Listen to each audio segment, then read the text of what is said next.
सुप्रभात मेरे भाई और बहनों।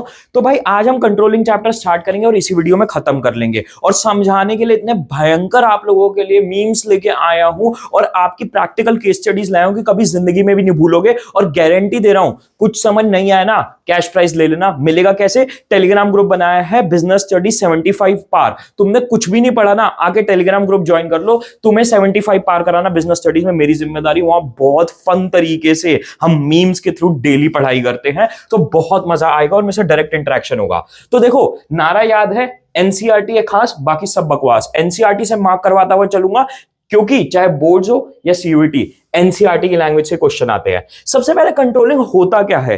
देखो यार, आप जो कंट्रोलिंग को इंग्लिश भाषा में एज अ वर्ड जानते हो ना, उसको बिल्कुल भूल जाना। यहां पे हम बिजनेस स्टडीज की टर्म्स में बात कर रहे हैं, तो कंट्रोलिंग का वो मतलब नहीं है कि लोगों को जाके कंट्रोल करना। यहां पे ना एक बहुत ब्रॉड मीनिंग हम पढ़ने वाले हैं कि कंट्रोलिंग एक एक्चुअल बिजनेस सेंस में क्या होता है। देखो, बहुत सिंपल सी डेफिनेशन है। Controlling means ensuring that activities in an organisation are perform as per plans. भाई इसका मैं आपको और इजी मतलब बताता हूं।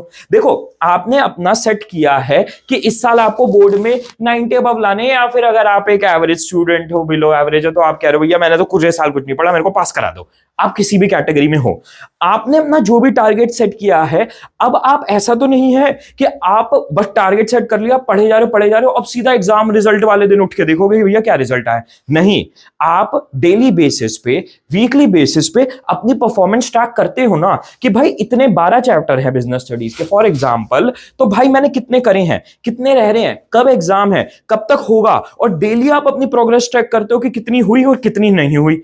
इसी तरीके से कोई कंपनी है तो वो अपना टारगेट सेट करती है कि भैया इस साल मेरा 1200 करोड़ का टारगेट है, तो वो हर महीने के एंड में देखेंगे तो सही कि इस साल, इस महीने 100 करोड़ की सेल हुई नहीं हुई, इस महीने हुई नहीं हुई, ताकि हमारा 1200 करोड़ का टारगेट अचीव हो जाए। ऐसा नहीं होता कि कोई भी कंपनी प्लान कर लेती है अपना टारगेट और फिर सीधा जाके एंड में देखते हैं कि टारगेट अचीव हुआ है नहीं हुआ। हम रेगुलर बेसिस पे कंट्रोलिंग, इसे यही कहते हैं, हम रेगुलर बेसिस पे कंट्रोलिंग करते हैं, जहां पे हम चेक करते हैं कि क्या हमारा अल्टीमेट गोल जो है उसके लिए हम डेली इतनी मेहनत कर पा रहे हैं, इतना अचीव कर पा रहे हैं कि वो अचीव हो पाए। सिंपल सी इतनी सी बात है, ठीक है। अब दोबारा पढ़ो जो मैंने समझा, इसको दिमाग में रखते हुए। Controlling mean ensuring activities in an organisation are perform as per plan. जो प्लान बना है उस हिसाब से काम हो रहा है या नहीं हो रहा है, ठीक है। अब इसी में क्या बोला है, कंट्रोलिंग दस is a goal oriented function. अब देखो, बहुत सिंपल सी बात है, कंट्रोलिंग हम किस लिए करते हैं? ताकि हमारे गोल्स अचीव हो जाए। मैंने जो डेफिनेशन बोली है, controlling is function of management, all पर इज अ परवेसिव फंक्शन। मतलब क्या है? देखो, ये ऑल परवेसिव वाला स्टेप ना तुम 1000 बार पुराने चैप्टर्स में पढ़ चुके हो, पर मैं फिर बता देता हूं। इनका मतलब क्या है कि हर लेवल ऑफ मैनेजमेंट करती है कंट्रोलिंग, चाहे वो लोअर हो, चाहे वो मिडल हो, चाहे वो सुपरवाइजरी हो।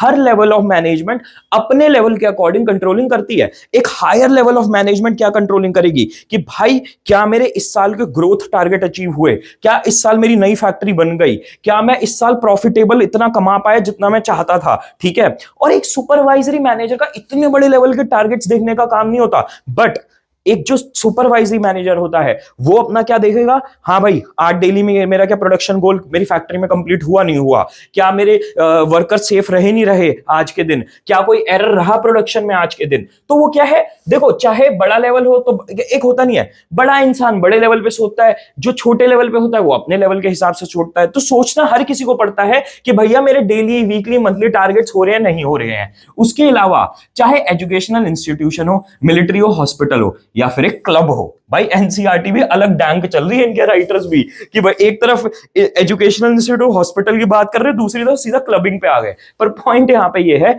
कि भैया कंट्रोलिंग हर किसी को करनी पड़ती है, और डेली बेसिस पे, वीकली पे, मंथली पे करनी पड़ती है, ताकि मेक श्योर हो एंड के जो हमारा प्लान है, जो हमारा गोल है एंड का, वो अचीव हो जाए, ठीक है। अब controlling should not be understood as last function of management. अब समझो, हमने चैप्टर 1 में पढ़ा था और मैंने बताया भी था कि भैया एंड तक आते आते समझा दूंगा। हमने क्या फंक्शन ऑफ 5 मैनेजमेंट पढ़े थे? प्लानिंग, जो चैप्टर भी पढ़ रहे हैं हम, planning, organising, staffing, directing, controlling. अब यहां पे क्या कहा गया है, ये मत समझ लेना कि कंट्रोलिंग कोई लास्ट फंक्शन ऑफ मैनेजमेंट है।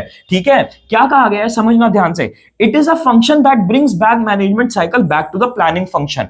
यहां पे कहा गया है कि ऐसा नहीं कि मैनेजमेंट कंट्रोलिंग करके खत्म हो जाती है, यहां पे कहा गया है ये एक साइकिल है, planning, organising, staffing, directing, controlling. अब यहां पे मानो कंट्रोलिंग पे आ गए तो मैनेजमेंट खत्म नहीं होगी, घूम के दोबारा प्लानिंग पे आ जाएगी। तो इस तरीके से ये एक साइकिल है जो चलती रहती है और ये पांचों चीजें एक साथ चलती रहती हैं। ठीक है, अभी तुम्हें शायद थोड़ा सा क्लियर ना हो, पर अभी एक ना टॉपिक आएगा कि planning and controlling is both forward looking and backward looking, उसके साथ तो तुम्हें हद क्लियर हो जाएगा। ठीक है, तो अभी के लिए यहां पे हम आगे बढ़ जाते हैं, तुम्हें फीचर्स और कंट्रोलिंग की डेफिनेशन समझ में आ गई होगी। अब सुनो, इंपॉर्टेंस ऑफ कंट्रोलिंग जो है और हमारा उसके अलावा लिमिटेशंस ऑफ कंट्रोलिंग, ये अभी नहीं पढ़ रहे। मैं ना तुम्हें पहले कंट्रोलिंग प्रोसेस दिखा देता हूं, जहां तुमने कंट्रोलिंग प्रोसेस समझ लिया ना, ये तो तुम कुछ मिनटों में समझ जाओगे। कंट्रोलिंग प्रोसेस है क्या, अब समझते हैं। देखो यहां पे ना इन्होंने हमें कुछ स्टेप्स दिए हैं, ये देखो ये नाम लिखा भी हुआ है, 5 स्टेप्स दिए हैं जिससे हम मेक श्योर करते हैं कि जो हमने प्लान्स बनाए थे वो हमारे ईयर लॉन्ग प्लान, 5 साल के, 10 साल के जो लंबे लंबे प्लान है ना, वो हम डेली, वीकली, मंथली बेसिस पे देख रहे हैं कि वो अचीव हो पाएंगे नहीं हो पाएंगे। ठीक है, अब इस चीज को करने के लिए हम क्या स्टेप्स लेते हैं। सबसे पहला स्टेप क्या है, सेटिंग परफॉर्मेंस स्टैंडर्ड्स। अब देखो हमने कोई गोल स्टैब्लिश कर लिया कि भाई मानो हमारा इस साल का गोल है कि हमें इस साल 1000 करोड़ की सेलिंग करनी है, तो उसके हिसाब से हम डेली स्टैंडर्ड्स भी तो स्टार्ट करेंगे कि भैया मैं हूं एक बहुत बड़ी कंपनी फोन की। ठीक है, तो 1000 करोड़ अगर मेरा मंथली ईयरली टारगेट है तो मैं डेली भी तो टारगेट करूंगा कि 1000 करोड़ को मैंने 365 से डिवाइड किया और निकाला कि एक दिन में मेरी कितने करोड़ की सेल होनी चाहिए, है ना। तो ये क्या हुआ, परफॉर्मेंस स्टैंडर्ड्स सेट करना हुआ। बट यहां पे एनसीईआरटी में एक बहुत इंटरेस्टिंग बात बताई गई है, the first step in controlling process is setting up performance standard. Plan के अकॉर्डिंग हम अपने परफॉर्मेंस स्टैंडर्ड बनाते हैं। Standard are critical against which actual performance would be measured. अब देखो हमें पता है हमारे ईयरली गोल के हिसाब से हमारा डेली, वीकली, मंथली गोल क्या है और उसी से ही हम एक्चुअल परफॉर्मेंस मेजर करेंगे कि हमारा डेली गोल इतने का है। अब बता भाई आज कितने की सेल करी, बताओ, तो उसी से तो हम कंपेयर करेंगे। बट यहां पे एक बहुत इंटरेस्टिंग चीज बोली गई है, standard can be set up in both quantitative as well as qualitative terms. अब क्वांटिटेटिव और क्वालिटेटिव का क्या मतलब होता है, देखो यहां पे कहीं ना कहीं शायद तुम्हें आइडिया भी लग रहा हो कि क्वांटिटी यानी कि नंबर्स की बात हो रही है, क्वालिटी यानी कि किसी फीलिंग की बात हो रही है, किसी चीज की क्वालिटी की बात हो रही है। एग्जांपल से तुम्हें हद क्लियर हो जाएगा। सबसे पहले तो यहां पे एग्जांपल है एनसीईआरटी के, तुम देख लेना खुद से, बट मैं तुम्हें बढ़िया वाले एग्जांपल दे रहा हूं, बुक के एग्जांपल लिखाना एग्जाम में। सबसे पहले तो मानो हमें टारगेट सेट करना है कि भैया इस साल हमारी सेल्स ग्रोथ होनी चाहिए, पर यार इसको क्वांटिटी में डाला जा सकता है ना, इसको क्वांटिटी में डालो। मैं अगर अपनी टीम से आके कहूं, तुम मेरी सेल्स टीम का पार्ट हो, मैं तुमसे आके कहूं इस साल सेल बढ़िया करनी है, तो भाई तुम मेरे सबसे पहला क्वेश्चन ही तो पूछोगे भैया कितने से बढ़िया करनी है। बढ़िया क्या होता है, क्या 1000 करोड़ से 2000 करनी है, 1500 करनी है, 1100 करनी है, कितनी बढ़िया करनी है।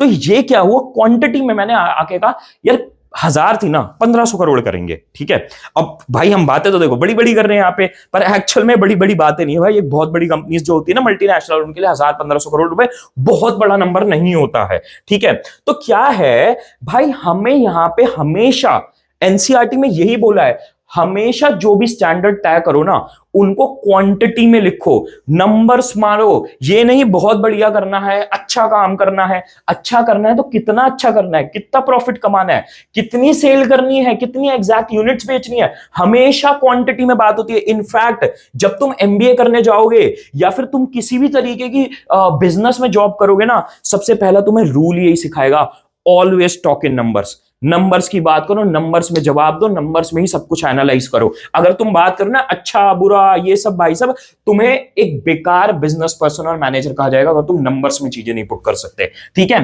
At the time of setting standard manager should try to set standard in precise quantity. बिल्कुल एक पिन पॉइंट, एक एग्जैक्ट प्रिसाइज क्वांटिटी में उन्हें स्टैंडर्ड सेट करने चाहिए। Terms would make their comparison with actual performance much easier, क्योंकि हम actual performance में अच्छा, फिर हम एक्चुअल परफॉर्मेंस से अच्छी तरीके से मेजर कर पाएंगे। हमने कहा सेल अच्छी करनी है इस साल, हमने ये नहीं पता कितने नंबर से सेल अच्छी करनी है। अब एम्प्लॉय आया, उसने कहा सर 100 करोड़ का टारगेट था इस महीने का, मैंने 101 करोड़ कर दी। अब हम कहें यार 101 करोड़, अबे ये क्या अच्छा होता है, तो वो यही तो कहेगा सर आपने तो कहा था अच्छी कर दो, मैंने तो 1 करोड़ से अच्छी कर दी, अब मुझे क्या पता आपकी 110 करोड़ की रिक्वायरमेंट थी, 10% से ऊपर होनी चाहिए, आप बताते ना नंबर्स में।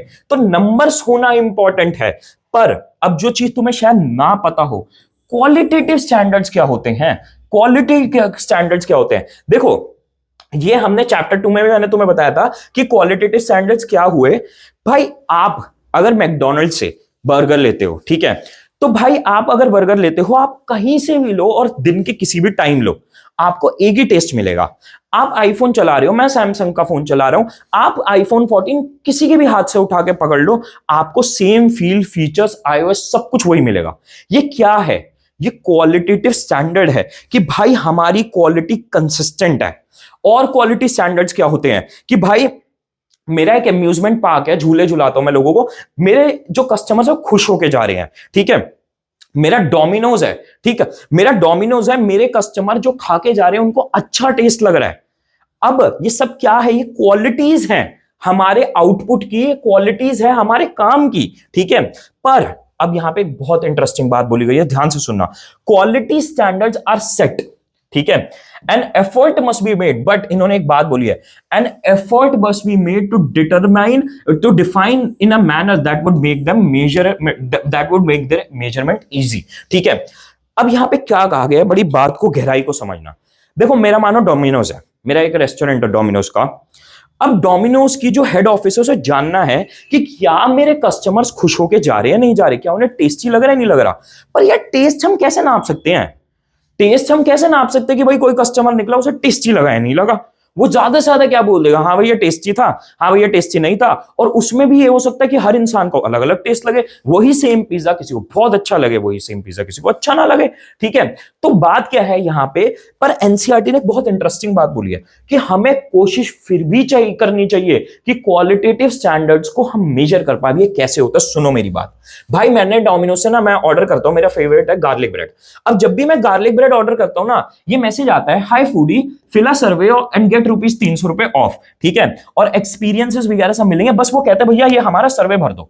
अब जब मैं ये सर्वे भरता हूं तो इसमें पता है क्वेश्चन कैसे आते हैं, रेट करो कि तुम्हें फूड का टेस्ट 1 से 10 के स्केल पे कैसा लगा, तुम्हें 1 से 10 के स्केल पे डिलीवरी कितनी फास्ट लगी, 1 से 10 के स्केल पे तुम्हें हमारे एम्प्लॉइज का एटीट्यूड कैसा लगा, 1 से 10 से स्केल पे तुम्हें हमारी सर्विस कैसी लगी। अगर मैं एक मार्क कर दूंगा ना सब में, या 5 बिलो मार्क कर दूंगा, तुरंत डोमिनोज से कॉल आ जाता है हेड ऑफिस से कि सर क्या हो गया, हमारे स्टोर ने कुछ गलत कर दिया, उस वाले हम उनकी खाट खड़ी करेंगे। और स्टोर वाले एकदम घबरा जाते हैं, ये मेरा एक्सपीरियंस है भाई, गलत ऑर्डर आ गया, मैंने कर दिया, रेटिंग कम मार, तुरंत कॉल आने चालू हो गए, सर गलती हो गई, प्लीज हमें माफ कर दीजिए, हम ठीक कर देते हैं, ठीक है। अब यहां पे क्या है, देखो टेस्ट एक क्वालिटेटिव मैटर है, एक सब्जेक्टिव मैटर है, ठीक है, टेस्ट को नापा नहीं जा सकता।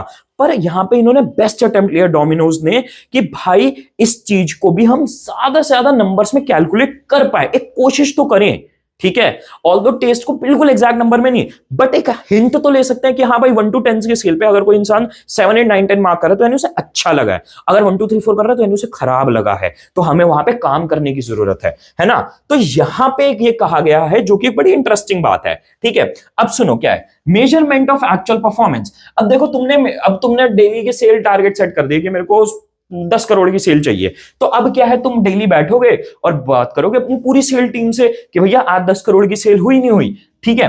Once performance standard are set, the next step is measurement of actual performance. यहां पे हम एक्चुअल देखेंगे कि भैया कितना हो रहा है, नहीं हो रहा, कब का एक्चुअल काम, ठीक है। अब बट यहां पे इंटरेस्टिंग बात करी गई है कि हमारा performance should be measured in objective and reliable manner, एक बहुत अच्छे मैनर, एक ऑब्जेक्टिव और रिलायबल मैनर में होना चाहिए कि वो नंबर्स जो आ रहे हैं वो एक्यूरेट आ रहे हैं, और हम नंबर्स में, ऑब्जेक्टिव का भी मतलब यहां पे ये बोला है, हम नंबर्स में बात कर रहे हैं, हम अगेन ये नहीं बात कर रहे हाँ भाई आज अच्छी सेल हुई, एम्प्लॉय ने आके कहा अच्छी सेल हो गई सर, बात खत्म, नहीं, नंबर्स लो उससे, ठीक है, कितनी अच्छी सेल हुई। There are several techniques for measurement of performance, अलग अलग टेक्निक्स होती हैं परफॉर्मेंस की मेजरमेंट के लिए, personal observation, sample checking, performance reports. अब देखो यहां पे आपके अलग अलग मेथड्स हैं, जैसे सैंपल चेकिंग होती है। अब मानो पेप्सी की फैक्ट्री है जो कि लाखों तुम एक बार डॉक्यूमेंट्री सर्च करना कि कोकोला फैक्ट्री में कितने लाखों कैंस बनते हैं 1 घंटे के अंदर।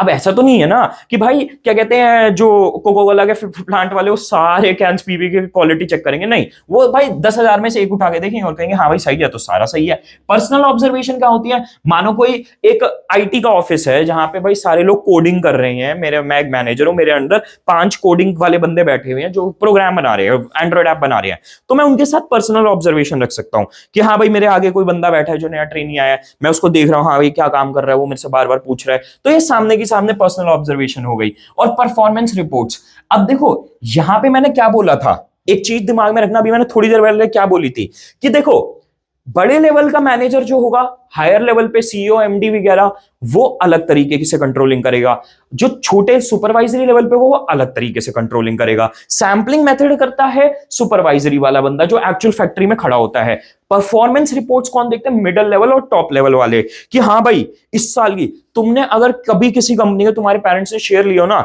या फिर तुमने ऑब्जर्व किया एक कंपनी की प्रॉपर हर साल ना ब्रोशर बनता है जिसमें कंपनी की प्रॉपर रिपोर्ट्स होती है, फाइनेंशियल रिपोर्ट्स, कि भैया उन्होंने कहां इन्वेस्ट किया, कहां से पैसा रेज किया, कितनी क्या कहते हैं इंटरेस्ट पे रेज किया, कितना इंटरेस्ट उन्होंने कमाया, कहां से डेट आया, डेट इक्विटी रेशियो, ये सारी परफॉर्मेंस रिपोर्ट्स होती हैं बहुत बड़ी बड़ी, जो कि कंपनी की जो वर्ड से ही पता चल रहा है परफॉर्मेंस बताते हैं। ठीक है, as far as possible performance should be measured in the same units which standards are set, this would make the comparison easier। बहुत सिंपल सी और इजी सी बात करी गई है कि भाई हमेशा कंपैरिजन से ना उसी यूनिट में करना चाहिए जिस यूनिट में स्टैंडर्ड बना था। एग्जांपल के तौर पे मानो मेरे से बोला गया था कि भाई इस हफ्ते ना हमारी जो सेल है, इस डेली जो सेल है हमारी, वो 10 करोड़ से 11 करोड़ होनी चाहिए, मेरे को मेरे मैनेजर ने बोला था।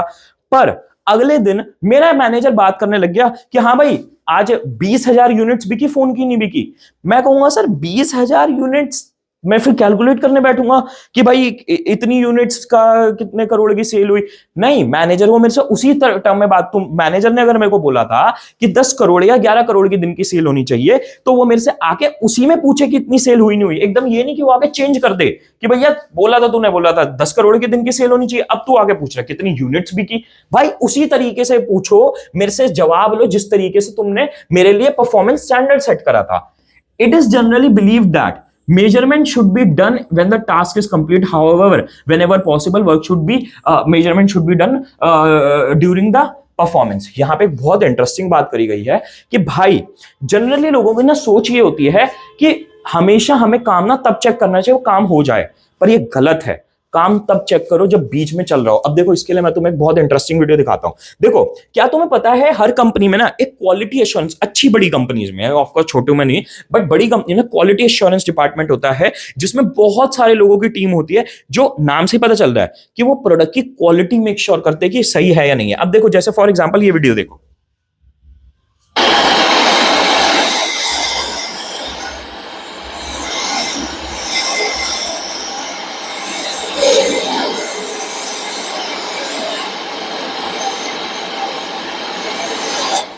बंदा ये अजीब सही है। पर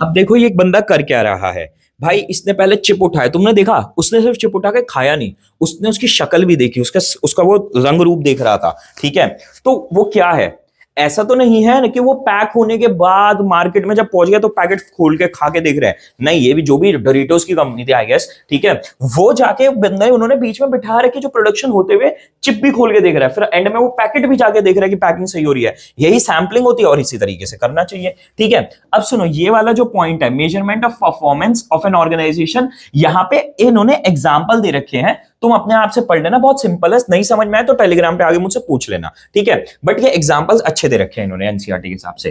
comparing actual performance with standard, ये ना बहुत ही इन्होंने अननेसेसरी बीच में बस एक स्टेप डाला हुआ है, बट बहुत इजी है, तुम्हें याद करने में आसान होगा। इन्होंने क्या कहा, पहले तो परफॉर्मेंस स्टैंडर्ड चेक करो, फिर देखो एक्चुअल परफॉर्मेंस कितनी हुई है, और थर्ड स्टेप में क्या बोला है, अब एक्चुअल कैलकुलेशन करके निकालो कि क्या परफॉर्मेंस के अगेंस्ट हमारी एक्चुअल रही है, ठीक है। अरे मैं भी क्या बोल रहा हूं, सुनो, सिंपल बोला है। मेरे को बोला गया था कि भैया 10 करोड़ का परफॉर्मेंस स्टैंडर्ड क्या सेट हुआ था, 10 करोड़ का दिन का। जब हमने नापा तो कितना निकल गया, 9 करोड़ का।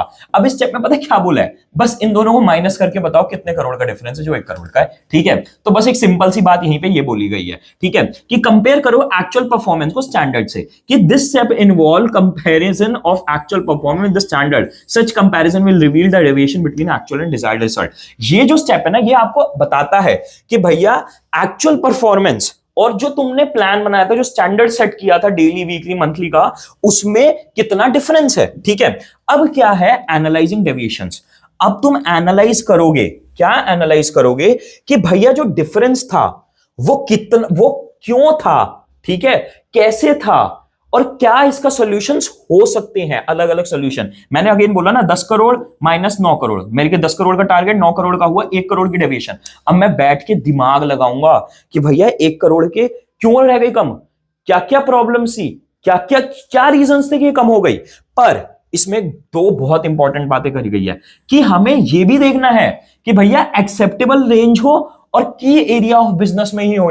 तुम्हें कुछ समझ नहीं आएगा, मैं तुम्हें दोनों पॉइंट्स बहुत प्यारे एग्जांपल्स के साथ समझाता हूं। सबसे पहले बोला गया है, देखो पहले तो ये बोला गया, बट हम पढ़ेंगे ये, क्योंकि मैनेजमेंट बाय एक्सेप्शन, यहां पे क्या बोला गया है कि यार तुम्हारी जो डेविएशन हो ना, वो भाई मैनेजमेंट बाय एक्सेप्शन से करना, मतलब अगर तुम्हारा डिफरेंस जो है वो बहुत बड़ा है, सिर्फ तभी टेंशन लेना, नहीं तो बेफालतू की टेंशन मत लेना। अगर मानो मेरा 10 करोड़ का टारगेट था, मेरी सेल आई 9 करोड़ 99 लाख, तो भाई फिर मैनेजर को मेरे को डांटना नहीं चाहिए। अब देखो यहाँ पे एक बहुत बड़ी हमारा तन्मय भट्ट का मीम है, बेसिकली ये ना भाई, इन्होंने रिएक्शन वीडियो बनाई थी तन्मय भट्ट ने, कि एक टॉपर है, उसके 10th में सारे सब्जेक्ट में 100 थे, बस इंग्लिश में 99 थे। तो एक बार ये जरा रिएक्शन देखो। आपको विश्वास, ये हाथ पीछे रखा है क्योंकि इंग्लिश का गुस्सा आप तक है और कभी चमाट पड़ सकती है। हाँ, हुआ था जब आपने सुना कि 100 100 100 और बीच में एक 99। It was back of my mind that he can do better, but 499.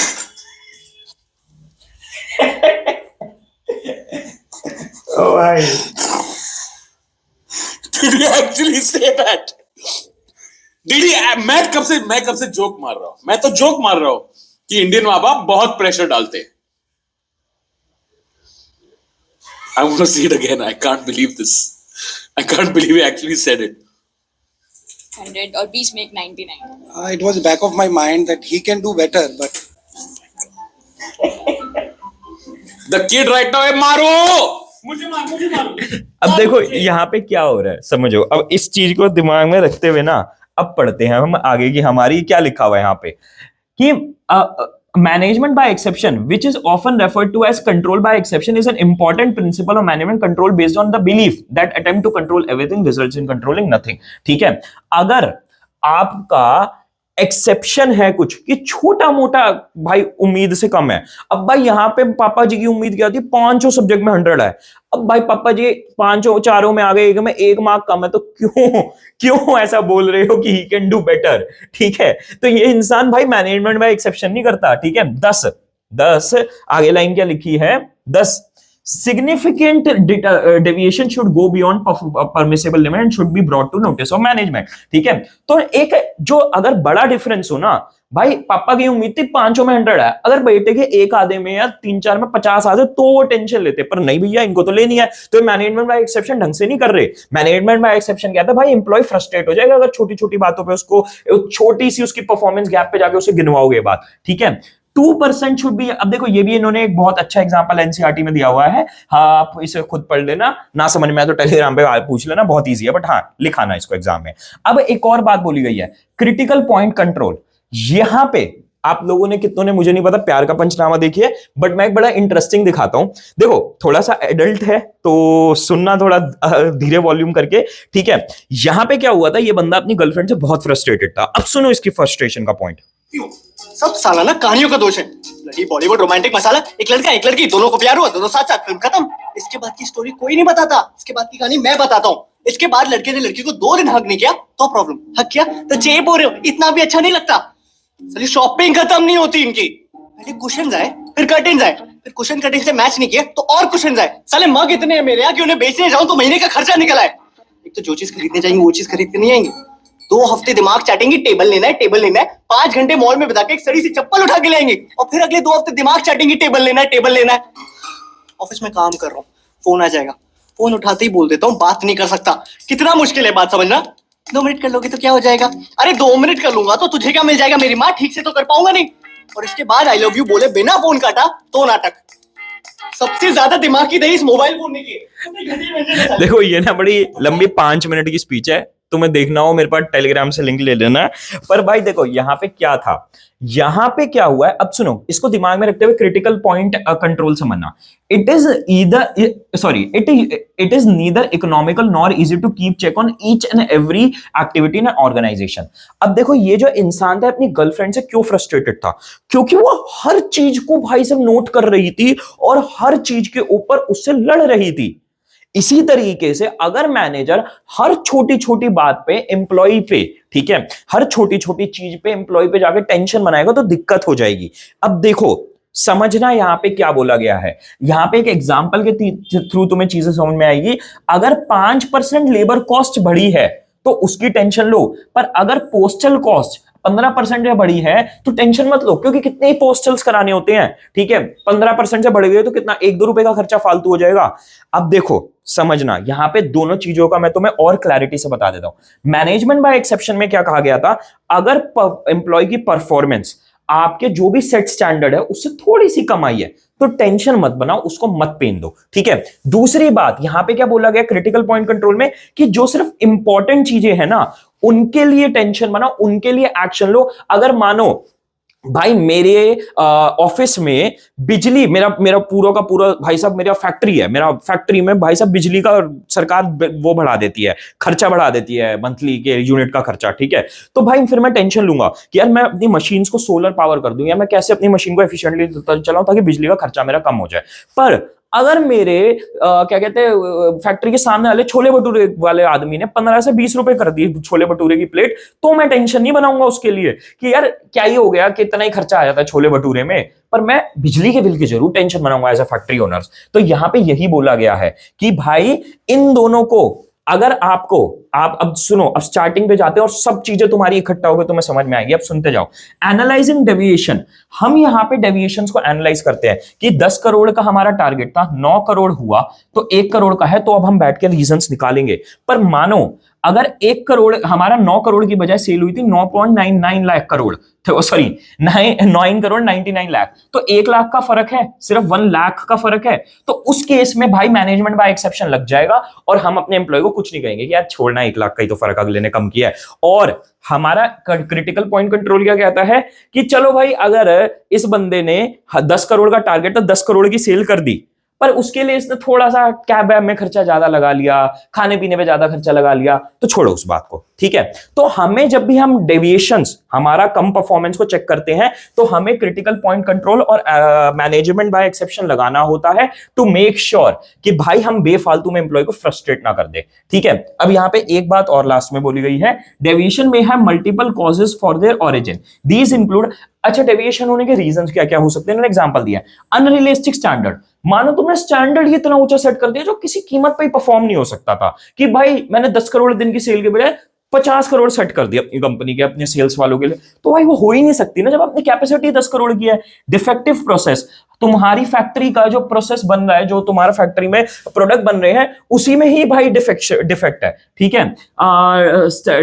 इनएडिक्वेंसीज of resources, structural drawback, organisational constraint. अब इन्होंने एग्जांपल दे रखे हैं कि भाई तुम्हारे रिसोर्सेज ठीक नहीं तुमने दिए अपने एम्प्लॉइज को, कुछ स्ट्रक्चर में तुम्हारी कंपनी है, ऑर्गेनाइजेशनल स्ट्रक्चर में, हमने अभी पिछले चैप्टर में डायरेक्टिंग में पढ़ा था कि ऑर्गेनाइजेशन में कम्युनिकेशन बैरियर्स भी होते हैं, तो ऐसी तरीके की कमी, अब कमी कुछ भी हो सकती है। हम एनालाइजिंग डेविएशन में यही देख रहे हैं कि भाई ये फर्क आया क्यों है, और फिर हमने जब देख लिया कि भैया इस वजह से फर्क आया, तो फिर हम लेते हैं करेक्टिव एक्शन, जिसमें कि हमने जो पिछले स्टेप में निकाला कि यार इस वजह से हमारी परफॉर्मेंस कम रही है, अब यहां पे हम उस चीज को ठीक कर देंगे। The final step of controlling process is taking corrective action. No corrective action is required when deviation are within acceptable limits. तो हमने एक्सेप्टेबल लिमिट्स वाला तो पॉइंट पीछे पढ़ लिया था, पर अगर डेविएशन निकली है और हमने देखा, फॉर एग्जांपल हमने अपनी फैक्ट्री में देखा कि ये लोग ना बीच में जो हमारा ऑफिस है ना, इसमें बंदे वेले बैठे बैठे टाइम काट रहे हैं, ठीक है, आपस में बातचीत कर रहे हैं, बॉस तो होता नहीं है फॉर एग्जांपल हर टाइम इनके सर पे, तो ये लंच टाइम लंबा कर रहे हैं, तो उस केस के लिए हमने क्या निकाल दिया, हमने सीसीटीवी कैमरा लगा दिए, ये हमारा करेक्टिव एक्शन हो गया। However, when the deviation go beyond acceptable limit, especially in important area, it demands immediate action। देखो ये बात हमने पुराने वाले पॉइंट में पढ़ ली थी, यहाँ पे बस रिपीट की हुई है। अगर एक्सेप्टेबल लिमिट में नहीं है तो corrective action low. In case deviation cannot be corrected through managerial action, the standard may have to be revised। अगर तुम्हें दिखता है कि भाई किसी भी तरीके से हम 10 करोड़ की दिन की सेल नहीं कर सकते, जो हमने एग्जांपल लिया था, तो भाई इसका मतलब यह है कि तुमने स्टैंडर्ड ही बहुत ऊंचा रख दिया, इसको थोड़ा नीचे लेके आओ, ठीक है। एग्जांपल यहां पे इन्होंने दिया हुआ है, तुम खुद से पढ़ लेना, इजी है बहुत ज्यादा, एनसीईआरटी का बहुत अच्छा एग्जांपल है, ठीक है। अब सुनो, इस टॉपिक के बाद हमारा क्या टॉपिक आ जाता है, मतलब इससे पहले है relationship between planning and controlling. ये बहुत इंटरेस्टिंग टॉपिक है। यहां पे क्या बोला गया है, रिलेशनशिप क्या है प्लानिंग और कंट्रोलिंग का। देखो मैं तुम्हें इसकी लैंग्वेज पढ़ाने से पहले ना खुद ही समझा देता हूं, बहुत इजी सी बात है। देखो प्लानिंग क्या है, यहां पे बोला गया है प्लानिंग और कंट्रोलिंग दोनों बैकवर्ड लुकिंग भी और फॉरवर्ड लुकिंग भी। अब इसका क्या मतलब हुआ समझो। प्लानिंग क्या होती है, फॉरवर्ड लुकिंग, यानी हम जो प्लान बनाते हैं वो फ्यूचर को ही तो दिमाग में लेके बनाते हैं कि भैया 100 करोड़ की सेल करनी है इस साल, 1000 करोड़ की सेल करनी है इस साल, तो फ्यूचर का ही तो दिमाग में रख के बनाया गया।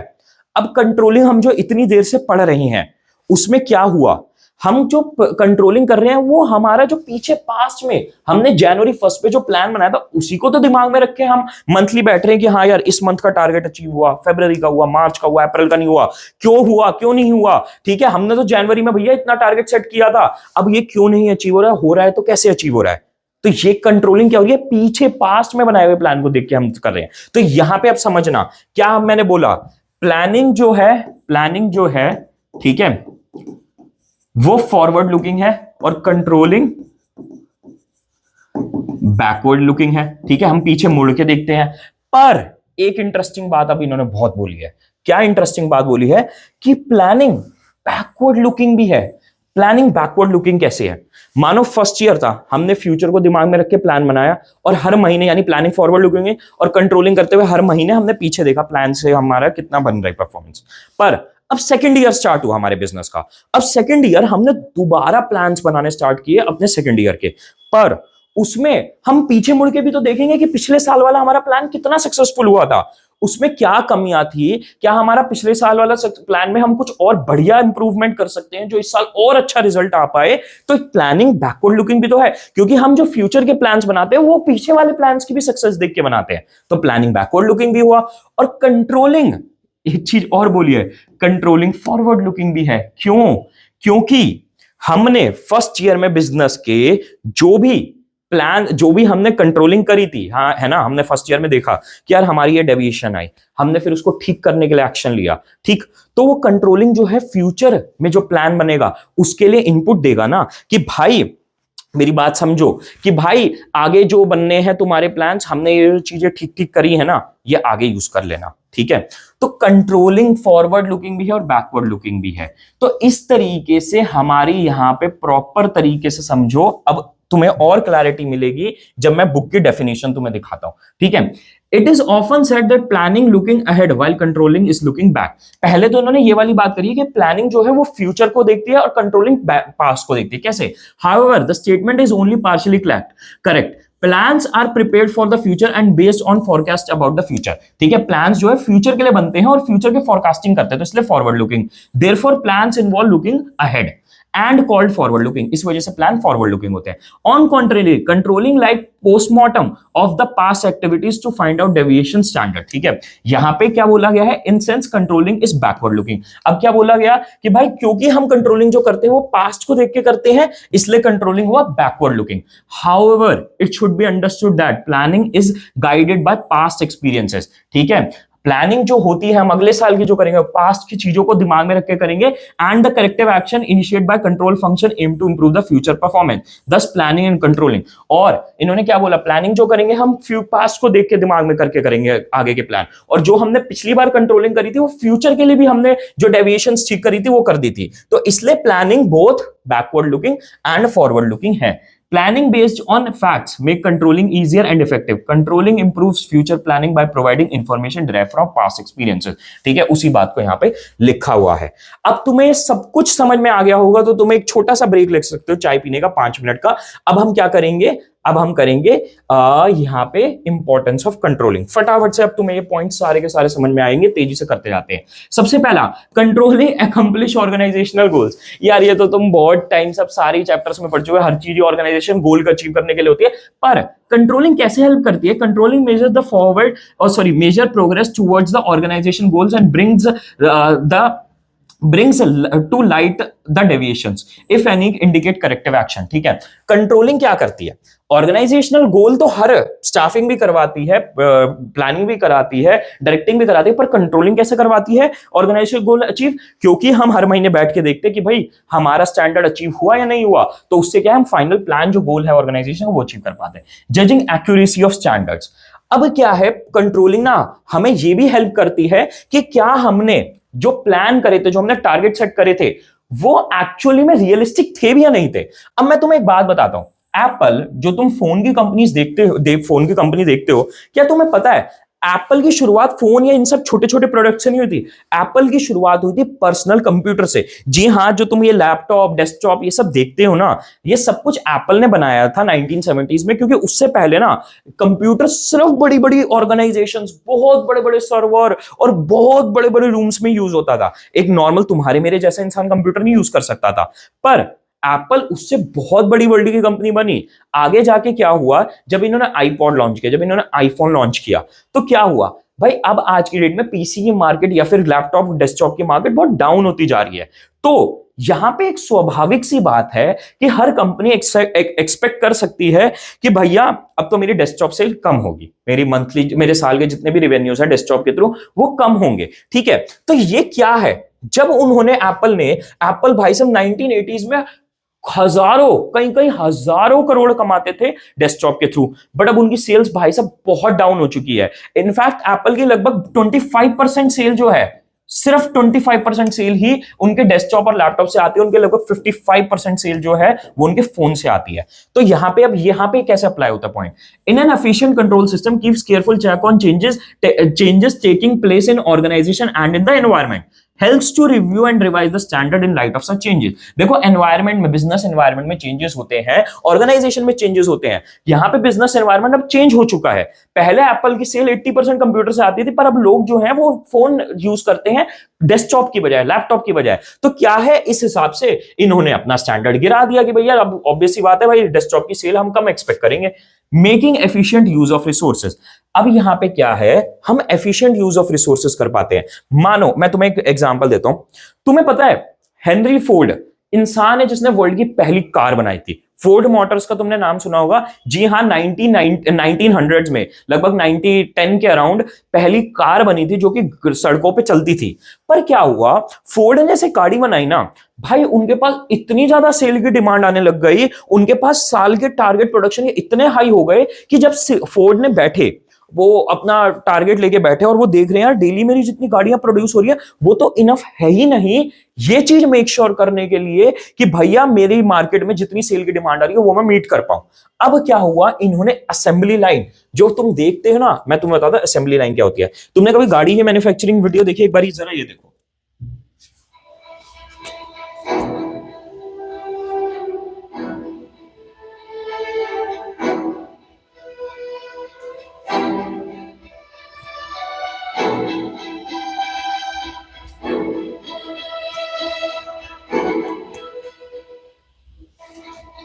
ये तुमने देखा कैसे गाड़ी बनी है। देखो गाड़ी ऐसी बनती है, बहुत लंबी फैक्ट्री होती है जिसमें हर मशीन एक काम करती है। एक मशीन ढांचा बनाएगी, एक मशीन शीशे लगाएगी, एक मशीन पेंटिंग करेगी, एक मशीन गेट लगाएगी, एक मशीन इंजन लगाएगी। ठीक है, ये क्या है, ये असेंबली लाइन कहते हैं, जिसमें कि हम बस खड़े हो जाते हैं और अपने आप वो एक बेल्ट लगी हुई होती है, उसमें मूव करती रहती है। तुम देख रहे हो गाड़ी मूव करती जा रही है और उसमें चीजें लगती जा रही हैं। पहले क्या होता था, कोई भी कुछ भी कर रहा है फैक्ट्रीज में, किसी का कोई फिक्स काम नहीं होता था, जिसका जो हाथ लग गया वो काम कर रहा होता था। ये असेंबली एंड फोल्ड ने बनाई और उससे क्या हुआ भाई, रेवोल्यूशन आ गया। आज की डेट में दुनिया के हर प्रोडक्ट, चाहे इलेक्ट्रॉनिक हो, चाहे फोन हो, कुछ भी हो, ये असेंबली लाइन में बनता है। पहले ऐसा नहीं होता था। पर ये आई कहां से असेंबली लाइन? ये make efficient use of resources by exercising control a manager seek to reduce wastage and spoilage of resources. Control करते हुए, यानी कि फोर्ड ने जब देखा डेली बेसिस पे यार उतनी प्रोडक्शन हो ही नहीं जितनी सेल की डिमांड है, तो उसने बैठ के भाई ये असेंबली लाइन बना डाली कि भैया हमारी इस तरीके से स्पॉइलेज ऑफ रिसोर्सेज नहीं होगा, लोगों का और सबका टाइम नहीं वेस्ट होगा। Each activity is perform in according to predetermined standard and norm. और ताकि हम हर तरीके की एक्टिविटी जो हमने स्टैंडर्ड बनाया, यानी इस फोर्ड का टारगेट था कि भैया इस साल अगर एग्जांपल ले लेते हैं 1,00,000 गाड़ियां मेरी सेल होनी है और मैं प्रोडक्शन उतनी कर ही नहीं रहा, तो भाई उस स्टैंडर्ड के अकॉर्डिंग मुझे प्रोडक्शन पंप अप करनी है। इंप्रूविंग एम्प्लॉय मोटिवेशन, ठीक है। अब यहां पे ना तुमने ये मूवी शायद ना देखी हो, इसमें ना क्या होता है, जो क्या कहते हैं, ये सीनियर बंदा होता है, ये अपने जूनियर को कहता है कि भैया साल की अपनी सेल बढ़ा ले, फिर क्या होगा देखो। तू इस कंपनी का वीपी बन जाएगा। वाह, 15 साल में तू मेरे जैसा हो सकता है। Oh shit, no, it is possible, it is possible. नहीं, ऐसा नहीं हो सकता, कह दो कि ये झूठ है। देखो अब यहाँ पे क्या है, ये एम्प्लॉय को मोटिवेट कर रहा है किस लालच को देके कि भैया अपनी परफॉर्मेंस बढ़ा ले। देख हमारा परफॉर्मेंस स्टैंडर्ड एग्जांपल के तौर पे 100 का है सेल का, ठीक है, दिन का, तू इसको 150 कर दे और तू वीपी बन जाएगा मेरी तरह ही, ठीक है। A good control system ensure that employees knows well in advance what they are expected to do. उसको पता है कि मेरे को दिन की 100 यूनिट सेल करनी है, तो उसकी एक्सपेक्टेशन उसे क्लियर है, what are the standard of performance on the basis of which they will be appraised. और उसे ये भी पता है कि अगर मेरा 100 है दिन का टारगेट और अगर मैंने 110, 20 या 150 कर दिया दिन का, तो भैया मैं मोटिवेट हूंगा कि भाई मैं और अच्छे से काम करूं, ताकि मेरा मैस्लोज नीड में पढ़ा था ना, ताकि मेरा स्टेटस भी बढ़े, मेरा कंपेन बेसिक फिजियोलॉजिकल नीड्स भी इंप्रूव हो, सब कुछ इंप्रूव हो। Ensuring order and discipline. अब यहां पे क्या है, देखो ये जरा एक बार क्लिप देखो। Boss is not in the office.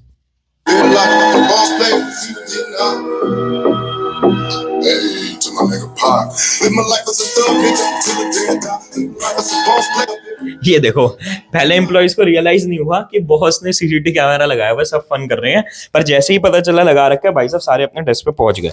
अब देखो ये क्या है, क्या होता है, controlling creates an environment of order and discipline in organization. It helps to minimize dishonest behaviour on part of the employees by keeping a close check on their activities, ठीक है। यहाँ पे क्या बोला गया है कि ये भी तो कंट्रोलिंग मेजर ही है कि भाई उन्होंने सीसीटीवी कैमरा लगा दिया जिसके थ्रू वो देख पा रहे हैं कि यार ये लोग क्या परफॉर्मेंस कर पा रहे डेली बेसिस पे उतनी जो इन्हें करनी चाहिए।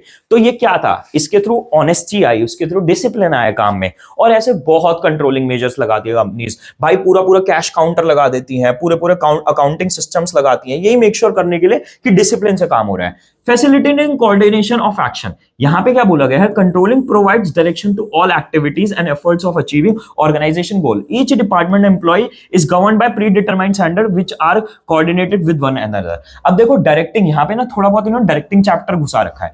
क्या बोला गया है कि डायरेक्टिंग की डेफिनेशन क्या थी कि लोग बैठे हुए हैं और लोगों को हम मोटिवेट करते हैं, हम उनको जाके कम्युनिकेट करते हैं, लीडरशिप करते हैं कि जाके काम करो, खाली मत बैठो, काम करो।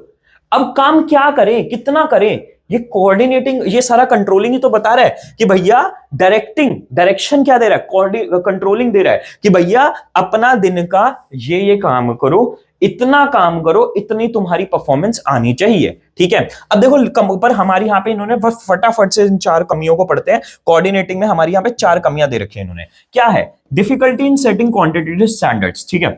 अब क्या है, हमने ये चीज बहुत पहले पढ़ ली थी, अभी जब स्टेप्स ऑफ कंट्रोलिंग हम पढ़ रहे थे कि भाई क्वांटिटेटिव स्टैंडर्ड्स ना बहुत कभी मुश्किल हो जाता है सेट करने। मानो अम्यूजमेंट पार्क है मेरे झूले वूले हैं, वाटर पार्क है मेरा, अब उसमें मेरा सबसे मेन टारगेट क्या है कि मेरे जो पार्क से बंदा निकल रहा है वो खुश होके निकले, ठीक है। पर अब खुशी हो ना पाए कैसे, ऑल्दो मैंने तुम्हें डोमिनोज का एग्जांपल दिखाया था और अम्यूजमेंट पार्क भी ऐसी चीजें लगा सकता है, पर फिर भी ये बड़ा डिफिकल्ट काम है। खुशी जैसा जो इमोशन है वो नापना बड़ा मुश्किल काम है। तो ये बस इन्होंने यही बोला हुआ है कि भाई हर चीज को ना क्वांटिटी में नापना मुश्किल होता है, ठीक। Little control on external factors, controlling हम करते तो हैं, हम अपने स्टैंडर्ड भी सेट करते हैं, हम हर दिन, हर महीने, हर दिन, हर हफ्ते अपने एम्प्लॉइज को पंगा भी करते हैं, परेशान भी करते हैं कि भैया काम करके दिखाओ इतना जितना बोला गया है। पर कभी कभार एनवायरमेंट में कुछ ऐसा हो जाता है जो हम कुछ नहीं कर सकते। मैंने इसके ऊपर पुरानी वीडियोस में भी एग्जांपल दिया था कि भाई ड्रीम 11 ने 40,000 करोड़ का, ड्रीम 11 है ना, तुम्हें पता ही है, टीम बना लो जाके, उनको सरकार ने 40,000 करोड़ का जीएसटी नोटिस भेज दिया था। कंपनी की वैल्यूएशन कितनी है? कंपनी की टोटल वैल्यू 65,000 करोड़ है, ठीक है। अब भाई वो कहां से भरे? अब क्या हुआ उनका, तो भैया वो तो अपना बिजनेस मजे से कर रहे थे, पर एकदम 40,000 करोड़ का नोटिस आ गया। अब उन्होंने सारा focus sale well expansion growth से हटाया और कहा पहले भैया लीगल टीम को इकट्ठा करो और इससे लड़ो, ठीक है। तो अब कंट्रोलिंग तो हम कर रहे थे, पर भाई इससे ना एक्सटर्नल फैक्टर में हम कुछ नहीं कर सकते। अगला क्या है? Resistance from employees. अब वही सीसीटीवी वाला एग्जांपल ले लो, हमने उसको फायदे में तो देखा कि भैया डिसिप्लिन इंश्योर करता है, प्रोडक्टिविटी इंश्योर करता है कंट्रोलिंग, पर कंट्रोलिंग में कभी कभार एम्प्लॉइज बहुत ज्यादा फ्रस्ट्रेट हो जाते हैं। हर इंसान को क्या प्यारी है? फ्रीडम। यहां पे बुक में भी यही लिखा हुआ है कि एम्प्लॉइज को अगर तुम हर टाइम मॉनिटर कर रहे होगे, सीसीटीवी कैमरा लगा के मॉनिटर कर रहे होगे, एम्प्लॉय कितना फ्रस्ट्रेट होगा। अगर मानो तुम्हारे रूम में, स्टडी रूम में तुम्हारे पेरेंट्स या टीचर एक कैमरा लगा दे और देखे तुम पढ़ रहे नहीं पढ़ रहे, शायद तुम्हारी परफॉर्मेंस इंप्रूव हो, पर तुम कितने फ्रस्ट्रेटेड फील करोगे कि यार मेरे रूम में मेरी फ्रीडम नहीं है। तो इस तरीके से एम्प्लॉइज में फ्रस्ट्रेशन भी आ सकती है इस वजह से। और कॉस्टली अफेयर, देखो कंट्रोल करना, जो मैंने दिखाया था ना अभी, वो फैक्ट्री में क्यूए वाला बंदा था, मानो वो फैक्ट्री एक छोटी सी चिप्स तलने की हो, ठीक है। क्या वहां पे क्वालिटी एश्योरेंस हो सकती है? नहीं। कंट्रोलिंग बहुत महंगा काम होता है यार, आपको ऑफिसर्स बिठाने पड़ते हैं, उनको ट्रेन करना पड़ता है, क्वालिटी स्टैंडर्ड्स बनाने होते हैं, रिपोर्ट्स बनानी होती है, उनको जाके फाइल करना होता है। तो ये बड़े बिजनेसेस ही कर सकते हैं। क्वालिटी एश्योरेंस डिपार्टमेंट ऐसी जो बड़े बिजनेसेस बैठाते हैं, छोटे बिजनेसेस नहीं बैठा सकते, ठीक है। अब सुनो मेरी बात ध्यान से एक बारी जाने से पहले। देखो ये सारे नोट्स जो तो है तुम्हें इसके मैंने मार्क कराए हुए हैं, ये तुम्हें टेलीग्राम ग्रुप पे मिल जाएगा। तुम्हें मेरा पढ़ाया हुआ पसंद आया है तो भाई क्या कहते हैं, पूरी प्लेलिस्ट बनाई है सारे चैप्टर्स की, ऐसे ही पढ़ाया है, बिल्कुल एग्जाम्पल रियल लाइफ देके, ठीक। तो जाके तुम पढ़ लेना, नीचे पिन कमेंट में लिंक मिल जाएगा। और भाई इतनी मेहनत से मैंने पढ़ाया है तो तुम भी एक छोटी सी मेहनत लाइक और कमेंट करने की कर दो, it will mean a lot to me. तो thank you very much guys, best of luck and bye.